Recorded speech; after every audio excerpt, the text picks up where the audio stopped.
Sir ನಮ್ಮ ಕಡೆಯಿಂದ ನಿಮ್ಗೊಂದು ಸಜೆಷನ್ನು, ಹೇಳಿ ಹೇಳಿ ಹೇಳಿ. ಫ್ರೀಕ್ವೆಂಟಾಗಿ ಮೂವೀಸ್ ಜಾಸ್ತಿ ಮಾಡಿ. ಇಲ್ಲ, ನನಗೂ ತುಂಬ ಆಸೆ ವರ್ಷಕ್ಕೆ 2 ಸಿನಿಮಾ ಮಾಡೋಣ ಅಂತ. ಬಟ್ ಅದೇ ನಾನು ತುಂಬ ಇಂಟರ್ವ್ಯೂಲಿ ಹೇಳಿದ್ದೀನಿ, ಎಲ್ಲರೂ ಫಸ್ಟ್ ಕೇಳೋದೆ ಯಾಕೆ ಡಿಲೇ ಮಾಡ್ತೀರಾ ನೀವು ಸಿನಿಮಾ ಮಾಡೋಕ್ಕೆ ಅಂತ. ನಾನು ಆಲೋಚನೆ ಮಾಡೋದೇ ನಾನು ಸ್ವಲ್ಪ ಸ್ಲೋ. ಸೊ ನಂದು ಬೇರೆ ನಿರ್ದೇಶಕರ ಥರ ತುಂಬ ಫಾಸ್ಟಾಗಿ ತಲೆ ಓಡಲ್ಲ, ಸ್ವಲ್ಪ ಸ್ಲೋ ಆಗಿ ಓಡುತ್ತೆ. ಅದರಿಂದ ಟೈಮ್ ತೊಗೋತಾ ಇರ್ತೀನಿ. ಆ್ಯಂಡ್ ಆಲ್ಸೋ ನಿಮ್ಮದೇ ಸ್ಟೋರಿ ಇದ್ದರೆ ನಮ್ಗೆ ಇನ್ನೂ ಒಂಥರ ಎಕ್ಸ್ಪೆಕ್ಟೇಷನ್ ಜಾಸ್ತಿ ಇರುತ್ತೆ. ಲೈಕ್ ಲಾಸ್ಟ್ ನಿಮ್ಮ ಸಾರಥಿನೇ ಅನಿಸುತ್ತೆ ನಿಮ್ಮ ಸ್ಟೋರಿ. ಇದು ಕೂಡ ನಿಮ್ದಲ್ಲ. ಹೌದು, ಲೈಫ್ ಜೊತೆ ಒಂದು ಸೆಲ್ಫಿ ನಿಮ್ಮ ವೈಫು. ಹೌದು. ನಿಮ್ಮದೇ ಸ್ಟೋರಿ ಯಾವಾಗ ಬರುತ್ತೆ ಅಂತ ಅಷ್ಟೇ. ಈಗ ಅದೇ ಚಂದಗ್ ಮಾಡ್ತಿರೋದು ನಂದೇ ಕತೆ, ನೆಕ್ಸ್ಟ್ ಆಮೇಲೆ ದರ್ಶನಕ್ಕೆ ಮಾಡೋದು ನಂದೇ ಕತೆ, ಪುನೀತ್ ಸರ್ಗೆ ಮಾಡಿದ್ದು ನಂದೇ ಕತೆ. ಈಗ ಫ್ರಮ್ ಪಾಸ್ಟ್ 6 to 8 ಮಂತ್ಸಿಂದ ಲೈಕ್ ವಿ ಫೇಸ್ಡ್ ಅಂದರೆ ನಾವು ಜಾಸ್ತಿ ಅಪ್ಸ್ ಆ್ಯಂಡ್ ಡೌನ್ಸ್ ನೋಡಿದ್ವಿ. ಸೊ ನೀವು ಅದನ್ನು ಇಟ್ಕೊಂಡು ಲೈಕ್ ಈ ಮೂವಿ ರಿಲೀಸ್ ಕೂಡ ಆಯಿತು. ಸೊ ನೀವೆಲ್ಲ ಇದು ಲಾಸ್ಟ್ ಫೈನಲ್ ಸ್ಟೇಜಸ್ ಎಲ್ಲ ಪೋಸ್ಟ್ ಪ್ರೊಡಕ್ಷನ್ ಸೊ ಅದೆಲ್ಲ ಮಾಡಿ, ಸೊ ನೀವು ಆ ಥರ ಒಂದು ಸ್ವಲ್ಪ ಸ್ಟ್ರಾಂಗ್ ಮೆಂಟಾಲಿಟಿ ನೀವು ಇಟ್ಕೊಂಡಿದ್ದೀರ. ಸೊ ನೀವು ಅದನ್ನು ನೀವು ಯಾವ ಥರ ಎಲ್ಲ ಇದು ಮ್ಯಾನೇಜಬಲ್ ಮಾಡಿದ್ರಿ ಅಂತ ಅದನ್ನು? ಇಲ್ಲ, ಅದನ್ನ ಮ್ಯಾನೇಜ್ ಮಾಡಕ್ಕೆ ನಾನು ಒಬ್ಬನೇ ಏನು ಮಾಡಿಲ್ಲ. ಈಗ ಫ್ಯಾಮಿಲಿ ಇಶ್ಯೂಸ್ನೆಲ್ಲ ಹ್ಯಾಂಡಲ್ ಮಾಡೋಕ್ಕೆ ಜೊತೆಗೆ ಮೇಜರ್ ಸ್ಟ್ರೆಂತ್ ನಮಗೆ ನಮ್ಮ ಅತ್ತಿಗೆ. ಆ್ಯಂಡ್ ಸೊ ಅವರು ಅಲ್ಲಿ ಸಪೋರ್ಟ್ ಮಾಡೋದು, ನಾನು ಬರೀ ಅಲ್ಲಿ ಜೊತೆಯಲ್ಲಿ ಸಣ್ಣ ಪುಟ್ಟದಾಗ ನಾನು ಸಪೋರ್ಟ್ ಮಾಡಿದೆ. ನಾನು ಕಂಪ್ಲೀಟ್ 100% ಮಾಡೋಕ್ಕಲ್ಲೂ ಆಗ್ತಾ ಇರಲಿಲ್ಲ. ಆ್ಯಂಡ್ ಈ ಸಿನಿಮಾಲೂ ಅಷ್ಟೇ ನನ್ನ ಟೀಮು, ನಮ್ಮ ಎಕ್ಸಿಕ್ಯೂಟಿವ್ ಪ್ರೊಡ್ಯೂಸರು, ನಮ್ಮ ಕ್ರಿಯೇಟಿವ್ ಹೆಡ್ ಅನಿಲು, ನನ್ನ ಕೋ ಡೈರೆಕ್ಟ್ರು ಅಭಿ, ಇವರೆಲ್ಲ ತುಂಬ ನನಗೆ ಹೆಗಲು ಸೇರಿಸಿ ನನ್ನ ಜೊತೆಯಲ್ಲಿ ಕೆಲಸ ಮಾಡಿದ್ರು.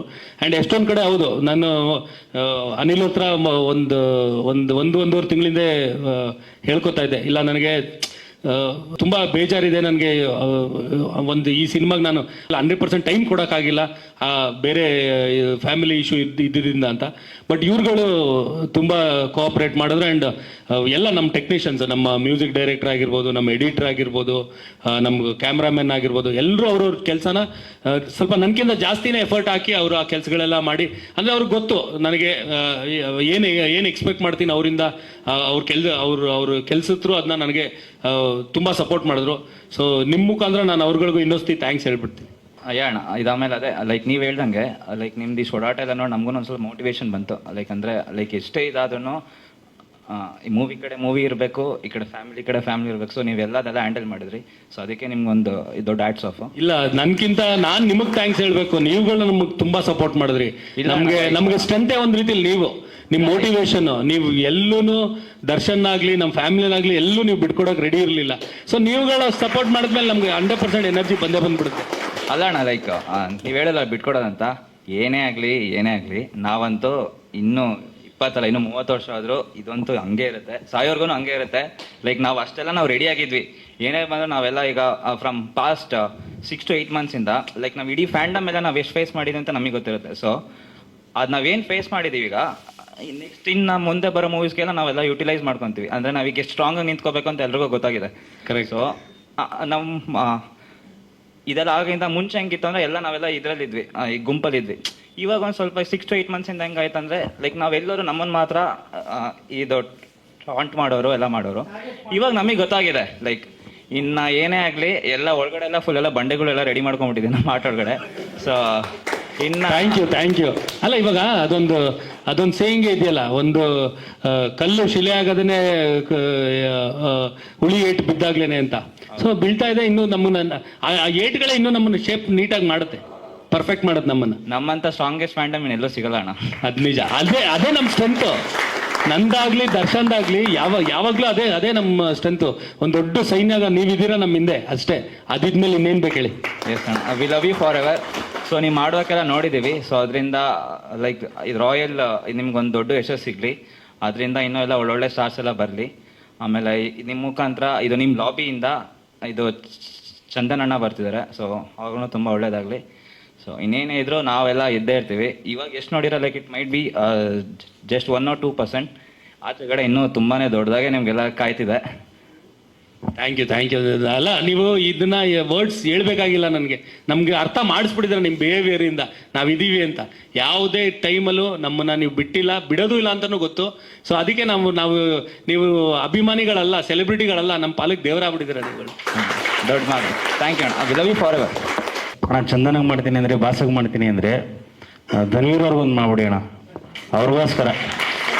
ಇಲ್ಲ ಖಂಡಿತ ಸಿಚುವೇಶನ್ ಬಂತು ಆಗ್ಬೇಕು. ಅದೇ ಹೇಳದ್ನಲ್ಲ ಸ್ವಲ್ಪ ಸ್ಲೋ, ಪಾಪ ಧನ್ವೀರ್ ಕಾಯ್ಬೇಕು. ಇವೆರಡು ಮುಗಿಸಾದ್ಮೇಲೆ ಲೇಟ್ ಆದ್ರೂ ಪರವಾಗಿಲ್ಲ, ಅವ್ರನ್ನ ನೀವು ಇನ್ನೂ ಸ್ವಲ್ಪ ಇಂಡಸ್ಟ್ರಿ ನಿಲ್ಸೋ ತರ ಒಂದು ಒಳ್ಳೆ ಸಿನಿಮಾ ಮಾಡ್ಕೊಡಿ ಅವ್ರಿಗೂ. ಅಯ್ಯೋ ಗುರು, ನಾನ್ ಯಾರನ್ನೂ ನಿಲ್ಸಿ ನಾನು ಯಾರಿಗೂ ಸಕ್ಸಸ್ ಎಲ್ಲ ಕೊಡೋನಲ್ಲ. ಒಳ್ಳೆ ಸಿನಿಮಾ ಮಾಡ್ತೀನಿ, ನೀವುಗಳು ಸಕ್ಸಸ್ ಮಾಡೋದನ್ನ. ಇಲ್ಲ ಕೆಪಾಸಿಟಿ ಇದೆ, ಧನ್ವೀರ್ ಅವ್ರಿಗೊಂದು ಸಿನಿಮಾ ಮಾಡ್ಕೊಡಿ ಅಣ್ಣ. ಶೋರ್ 100% ಮಾಡಿ. ಧನ್ವೀರ್ ಅಂತಲ್ಲ, ಇಂಡಸ್ಟ್ರಿಲಿ ಎಲ್ಲರ ಜೊತೆ ಸಿನಿಮಾ ಮಾಡೋಕೆ ಒಂದು ಆಸೆ ಇದೆ ನನಗೆ. ಅಣ್ಣ ನಮಸ್ಕಾರ. ನಮಸ್ತೆ. 8 ತಿಂಗಳಿಂದ ಏನು ನಡೀತು ಅದೆಲ್ಲ ಒಂದು ಕಿಟ್ ಕನ್ಸಂತ ಮರೆತು ಒಂದು ಗಜಪಡೆ ಅಂತಿತ್ತು ನಮ್ಮ ಬಾಸ್ ಅವ್ರದ್ದು. ಆ ಗಜಪಡೆಯಲ್ಲಿ ಈ 8 ತಿಂಗಳಾದ್ಮೇಲೆ ನಮ್ಮ ಕಣ್ಣಿಗೆ ಕಾಣಿಸಿದ ಒಬ್ಬರೇ ಧನ್ವೀರ್ ಗೌಡ್ರು. ಒಂದೂರಲ್ಲಿ ಒಬ್ಬ ಯಜಮಾನ, ಆ ಯಜಮಾನಿಗೆ ಬಲಗೈ ಬಂಟ ಅಂತ ಧನ್ವೀರ್ ಗೌಡ್ರನ್ನ ಮಾತ್ರ ನೋಡಿದ್ ನಾವು. ಬೇರೆ ಗಜಪಡೆಯಲ್ಲಿ ಯಾರು ಕಾಣಿಸಿಲ್ಲ ನಮ್ಗೆ, ಅದೊಂದು ಬೇಸರ ಇದೆ. ಆದ್ರೆ ಅದೆಲ್ಲ ಬಿಟ್ಟು ರಾಯಲ್ ಬರ್ತಾ ಇದೆ ಅಲ್ವಾ, ಈ 2025 ರಾಯಲ್ ಜರ್ನಿ ಹಂಗೆ ಸ್ಟಾರ್ಟ್ ಆಗುತ್ತೆ. ಇನ್ಯಾವುದೋ ತಡೆ ನಿಲ್ಸೋಕೆ ಯಾರ ಕೈಲೂ ಆಗಲ್ಲ. ನೀವುಗಳು ಸಪೋರ್ಟ್ ಮಾಡಿದ್ರೆ ಯಾರು ನಿಲ್ಸಕ್ಕಾಗಲ್ಲ. ಸಿನಿಮಾ ಬಗ್ಗೆ ಕೇಳ್ತಿಲ್ಲ, ನಮ್ಮ ಸೆಲೆಬ್ರಿಟಿಗಳಿದ್ದಾರಲ್ಲ ಅವ್ರ ಜೊತೆ ಇಡೀ ನಿಮ್ ತೂಗುದೀಪ ಕುಟುಂಬ ಒಂದ್ಸಲ ನೋಡ್ಬೇಕು ಅಷ್ಟೇ ನಮ್ಮ ಕೊನೆ. ಖಂಡಿತ ಹೇಳಿ, ಅದಕ್ಕೊಂದು ಸಿಚುವೇಶನ್ ಕ್ರಿಯೇಟ್ ಮಾಡಿ ಗ್ಯಾರಂಟಿ ಎಲ್ಲರೂ ಒಂದ್ಸತಿ ಜೊತೆ ನೋಡೋಣ. ಮಾಡಿ ಅದೆಲ್ಲ ಬಾಸ್ ಬರ್ಡೇಗೆ ಸತಿ ಬರ್ಡೇ ಗೊತ್ತಿಲ್ಲ ಎಷ್ಟು ಮಟ್ಟಿಗೆ ನೀಟಾಗಿ ಮಾಡೋಕ್ಕಾಗತ್ತೆ ಅಂತ. ಯಾಕಂದ್ರೆ ದರ್ಶನ್ ಎಲ್ತು ತುಂಬಾ ಸಪೋರ್ಟ್ ಮಾಡ್ಬೇಕು ಅದಕ್ಕೆ. ಅದು ಅಕಸ್ಮಾತ್ ಅದು ಸಪೋರ್ಟ್ ಮಾಡಿಲ್ಲ ಅಂದ್ರೆ ಸ್ವಲ್ಪ ಕಷ್ಟ ಆಗುತ್ತೆ. ಬಟ್ ಅದೇ ಪ್ಲಾನ್ ಅಂತೂ ಇದೆ, ಏನ್ ಮಾಡ್ಬೇಕು ಅಂತ ಇನ್ನೂ ಏನು ಆಲೋಚನೆ ಅಂತೂ ಮಾಡೋಕ್ಕಾಗಿಲ್ಲ. ಈಗ ತುಂಬಾ ಜನ ಮಾತಾಡಿದಾರಲ್ಲ ಅವ್ರಿಗೆಲ್ಲ ನಾವು ತೋರಿಸ್ಬೇಕಲ್ಲ, ಅದಕ್ಕೋಸ್ಕರ ಈಗ ಆಲ್ರೆಡಿ ತೋರಿಸ್ತಾ ಇದ್ದೀರಾ, ತಿರ್ಗಾ ಇನ್ನೂ ಹೊಸದಾಗಿ ತೋರಿಸ್ಬೇಕಂತ ಏನಿಲ್ಲ. ಸರ್ ಮೊನ್ನೆ ಒಂದು ಇಂಟರ್ವ್ಯೂ ಅಲ್ಲಿ ಹೇಳಿದ್ರಿ ನೀವು, ನಮ್ಮವ್ರು ಯಾರನ್ನು ಗೊತ್ತಾಯ್ತು, ನಮ್ಮವ್ರು ಯಾರಲ್ಲ ಅಂತ ಗೊತ್ತಾಯ್ತು ಅಂತ ಹೇಳಿದ್ರಿ ಮೊನ್ನೆ ನೀವು. ಈಗ ಬಾಸ್ ಜೊತೆ ಸುಮಾರು ಜನ ಹೀರೋಗಳು ಇದ್ದಾರೆ, ನೋಡಿದೀವಿ ನಾವು. ಒಂದು ದಂಡೆ ಇತ್ತು. ಈಗ ನಾವು ಹೆಂಗೆ ಫೈಂಡ್ ಔಟ್ ಮಾಡೋದು, ಈಗ ಅವ್ರಿಗೆ ಸಪೋರ್ಟ್ ಮಾಡೋದು ಬೇಡೋ, ಹೆಲ್ಪ್ ಮಾಡಿ ಇಷ್ಟೊಂದು ಮಾಡಿದ್ದಾರೆ, ತುಂಬ ನಮಗೆ ಮಾಡಿದ್ದಾರೆ, ಅವರು ಕೂಡ ಮಾಡಿದ್ದಾರೆ ಬಾಸ್ಗೆ. ಈ ಒಂದು ಸಮಸ್ಯೆ ಆದಮೇಲೆ ಅವ್ರಿಗೆ ಮಾಡಿದಾರ ಇಲ್ವಂತ ನಮ್ಗೆ ಹೆಂಗೆ ಕಂಡಿಡಿಯೋಕ್ಕಾಗುತ್ತೆ? ಹೆಂಗೆ ನಾವು ಇದು ಮಾಡೋಣ? ಅವ್ರಿಗೆ ಸಪೋರ್ಟ್ ಮಾಡಬೇಕೋ ಬೇಡೋ? ಈಗ ರಾಯಲಿಗೆ ಬರ್ತೀವಿ, ಎಲ್ಲ ನೋಡ್ತೀವಿ, ಎಲ್ಲ ಆಯಿತು. ನೆಕ್ಸ್ಟ್ ಈಗ ಸುಮಾರು ಜನ ಇದ್ದಾರೆ, ಅವ್ರ ಬಾಸ್ ಜೊತೆ ಕಂಡ್ರೆ ಮಾತ್ರ ನಾವು ಹೋಗೋದು, ಅಥವಾ ನಮಗೆಲ್ಲ ಕೇಳ್ತಾರಲ್ಲಿ, ನಾವು ಕೆಲಸ ಮಾಡೋ ಜಾಗದಲ್ಲಿ ನಾವೀಗ ಸಂಘದಲ್ಲಿದ್ದೀವಿ ಗೊತ್ತಾಗುತ್ತೆ, ಇಂಥವ್ರು ಬಂದಿಲ್ಲ, ಈಗ ಹೆಸರು ಹೇಳಂಗಿಲ್ಲ ನಾವೀಗ, ಇಂಥವ್ರು ಸಪೋರ್ಟ್ ಮಾಡಿಲ್ಲ, ಇಂಥವ್ರು ಬ್ಯಾಡಾಗಿ ಮಾಡೋರು, ಇಂಥವ್ರು ಮಾಡಿ ನಾವು ಹೆಂಗೆ ಕಂಡಿಡಿಯೋಣ ಅವ್ರನ್ನ? ಯಾವ ಥರ ಇದು ಮಾಡೋದು? ಈಗ ನೀವು ಹೇಳೋದಿಲ್ಲ ಆನ್ಸರು, ದರ್ಶನ್ ಜೊತೆ ಯಾರು ಇರ್ತಾರೆ ಅವರೇ ಅಷ್ಟೇನಾ? ಅದೇನಾ ಸರ್? Okay sir.